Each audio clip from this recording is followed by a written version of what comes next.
75 साल से जो गुलामी कर रहे हैं, जिनकी गुलामाना जहनियत है, उनको शायद आज़ादी की हकीकी आज़ादी की सोच 75 साल बाद शायद काबिल कबूल है, वो गुलाम रहना चाहते हैं। लेकिन पाकिस्तानी कौम गुलाम नहीं है, ये हमारा घर है, हम इसका दिफा करेंगे। तेरी मिट्टी में मिल जावा गुल बन के मैं खिल जावा, इतनी सी है दिल की आरज़ू।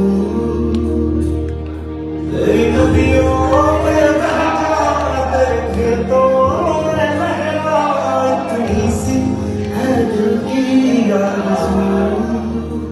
मुझे वाकई इतना अंदाजा नहीं था कि पाकिस्तानी कौम हमसे इतना प्यार करती है। आज